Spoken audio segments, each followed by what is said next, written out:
السلام عليكم ورحمة الله تعالى وبركاته. أهلا بكم إلى هذا اللقاء. بعض الأمطار المتفرقة التي ستتهاطل إن شاء الله بداية من أواخر النهار التي ستخص الواجهة الساحلية الوسطى لتلتحق خلال أواخر النهار على الواجهة الشرقية على السواحل وكذلك المرتفعات، خاصة الواجهة الساحلية.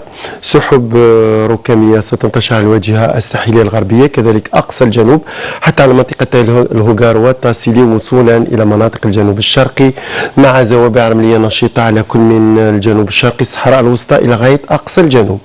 درجات الحرارة تبقى دائما شتوية على المناطق الشمالية، ترتفع قليلا على الواجهة الغربية لتقارب 20 درجة على كل من تلمسان، عين تيموشانت حتى على سيدي بلعباس ووهران، مستغانم كذلك 17 درجة على العاصمة، 15 درجة على كل من البليدة، تيزي وزو البويرة كذلك بجاية جيجا دعنا بالطارف حتى على قلمة ميلا خنشلة سوق قهراس، 11 درجة على البيض ونعامة، 19 درجة على كل من بشار كذلك ولاية غرداية، 18 درجة على إليزي، تصل لغاية 22 درجة على الصحراء الوسطى، 23 درجة على تندوف بن عباس حتى على جانيت، أعلى مقياس على أقصى الجنوب مع 32 درجة. خلال الليل درجات الحر الدنيا إذا طقس بارد سيخص تقريبا جل الهضاب والمرتفعات، درجة واحدة دون الصفر على السعيدة كذلك البيض حتى على نعامة، درجتين على الجلفة والأنواط، درجة الصفر على السطيف.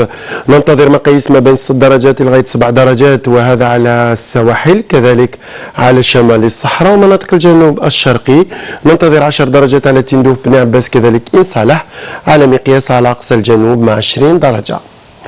للملاحة والصيد البحري لأمسية اليوم إن شاء الله، فالبحر سيكون هادئ على الواجهة الساحلية الشرقية، قليل اضطراب على السواحل الوسطى لكن مضطرب محليا على السواحل الغربية. هنا رياح تأتينا ضمن تيارات غربية جنوبية غربية ستشتد تصل لغاية 50 كم في الساعة، تبقى معتدلة على السواحل الوسطى لكن ضعيفة تماما على السواحل الشرقية.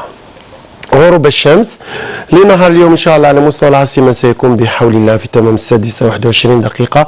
ولأكثر تفاصيل عن أحوال الطقس دائما مواقع الأرصاد الجوية الجزائرية في الخدمة. أشكركم على المتابعة، صحفتكم والسلام عليكم.